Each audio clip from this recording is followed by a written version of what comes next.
2022 के स्वागत की तैयारी में जुटे हैं, लेकिन उत्साह और उमंग के साथ ही ये समय सचेत रहने का भी है। आज दुनिया के कई देशों में कोरोना के नए वेरिएंट ओमिक्रॉन की वजह से संक्रमण बढ़ रहा है। भारत में भी कई लोगों के ओमिक्रॉन से संक्रमित होने का पता चला है। मैं आप सभी से आग्रह करूंगा कि पैनिक न करें।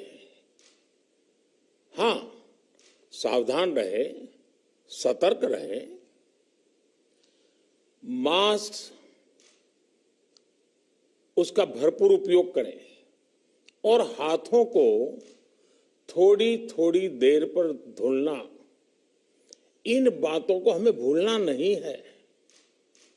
आज जब वायरस म्यूटेट हो रहा है तो हमारी चुनौतियों का सामना करने की ताकत और आत्मविश्वास भी मल्टीप्लाई हो रहा है।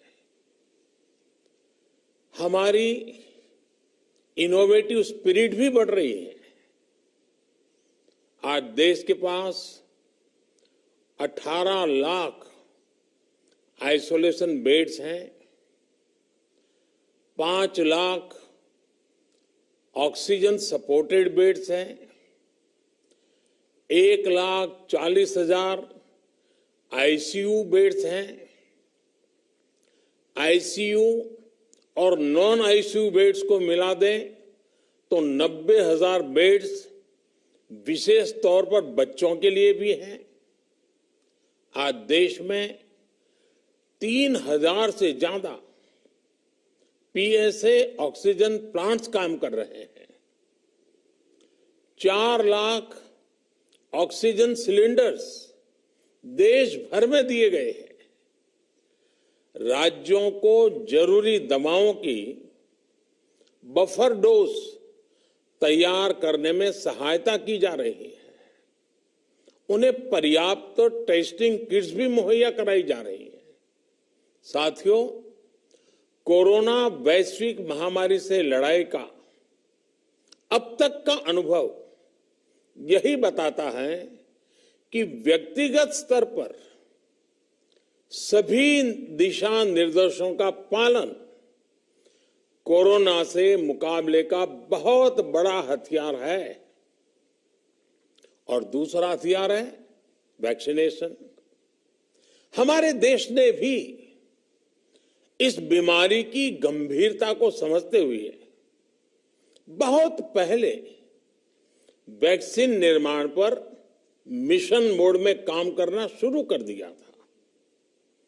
वैक्सीन पर रिसर्च के साथ साथ ही approval processes, supply chain, distribution, training, IT support system, certification पर भी हमने निरंतर काम किया।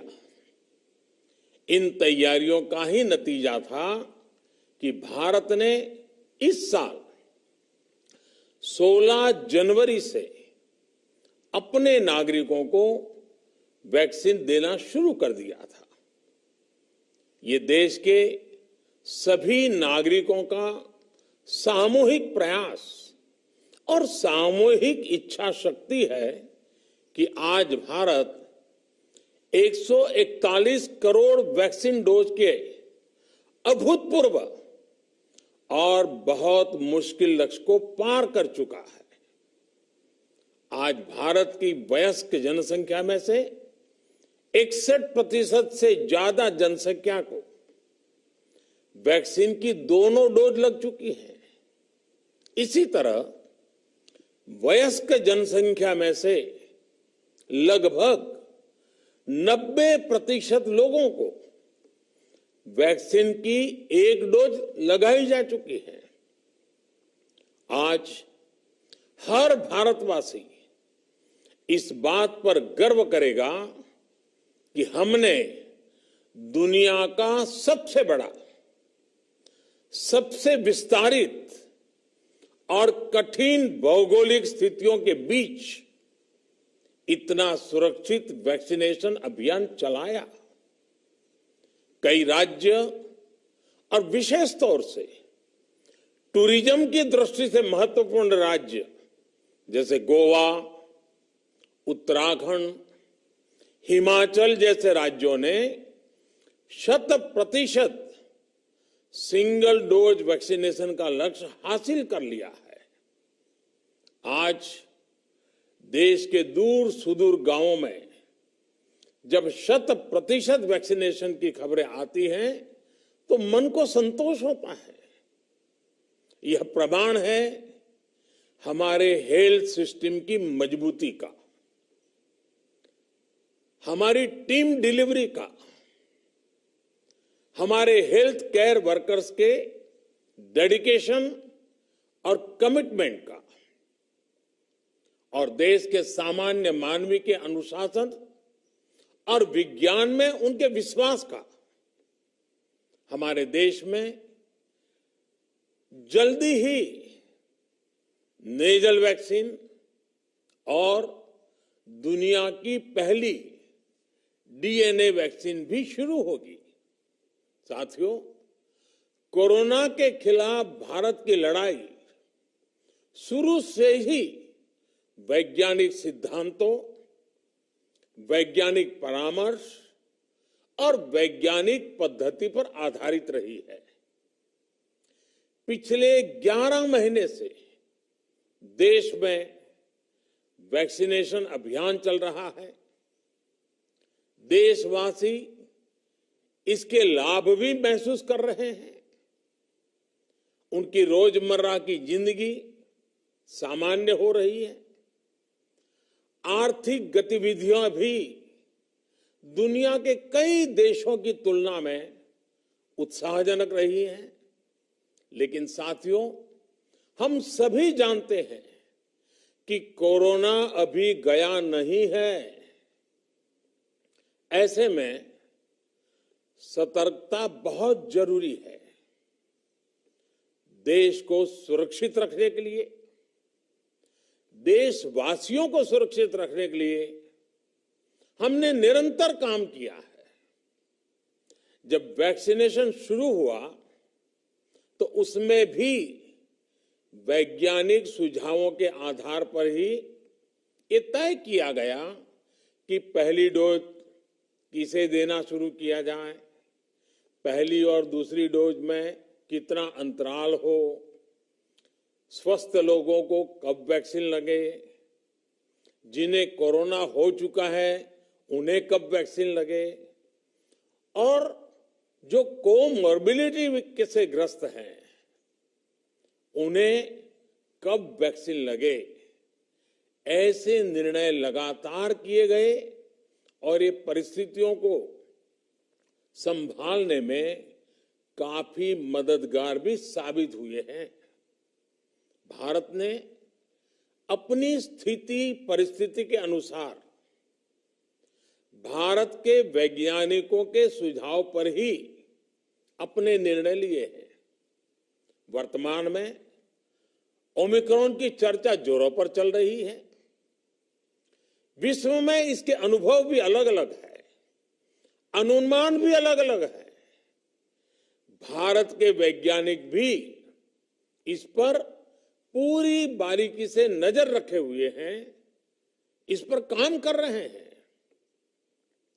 हमारे वैक्सीनेशन को आज जब 11 महीने पूरे हो चुके हैं तो सारी चीजों का वैज्ञानिकों ने जो अध्ययन किया है और विश्व भर के अनुभवों को देखते हुए आज कुछ निर्णय लिए गए हैं।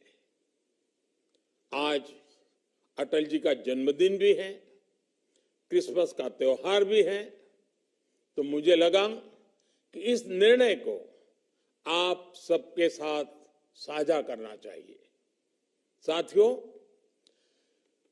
15 साल से 18 साल की आयु के बीच के जो बच्चे हैं, अब उनके लिए देश में वैक्सीनेशन प्रारंभ होगा। 2022 में 3 जनवरी को सोमवार के दिन से इसकी शुरुआत की जाएगी। ये फैसला कोरोना के खिलाफ देश की लड़ाई को तो मजबूत करेगा ही, स्कूल कॉलेजों में जा रहे हमारे बच्चों की और उनके माता पिता की चिंता भी कम करेगा। साथियों, हम सबका अनुभव है कि जो कोरोना वॉरियर्स हैं, हेल्थ केयर और फ्रंटलाइन वर्कर्स हैं, इस लड़ाई में देश को सुरक्षित रखने में उनका बहुत बड़ा योगदान है। वो आज भी कोरोना के मरीजों की सेवा में अपना बहुत समय बिताते हैं। इसलिए प्रिकॉशन की दृष्टि से सरकार ने निर्णय लिया है कि हेल्थ केयर और फ्रंटलाइन वर्कर्स को वैक्सीन की प्रिकॉशन डोज भी प्रारंभ की जाए। इसकी शुरुआत 2022 में 10 जनवरी सोमवार के दिन से की जाएगी। साथियों, कोरोना वैक्सीन का अब तक का ये भी अनुभव है कि जो अधिक आयु वाले हैं और पहले से ही किसी न किसी गंभीर बीमारी से पीड़ित है, उन्हें प्रिकॉशन लेना सलाह योग्य है। इसको ध्यान में रखते हुए 60 वर्ष से ऊपर की आयु के कोमॉर्बिडिटी वाले नागरिकों को उनके डॉक्टर की सलाह पर वैक्सीन की प्रिकॉशन डोज का विकल्प उनके लिए उपलब्ध होगा। ये भी 10 जनवरी से प्रारंभ होगा। साथियों, मेरा एक आग्रह है कि अफवाह, भ्रम और डर पैदा करने के जो प्रयास चल रहे हैं, उनसे बचना चाहिए। हम सभी देशवासियों ने मिलकर अब तक दुनिया का सबसे बड़ा वैक्सीनेशन अभियान चलाया है। आने वाले समय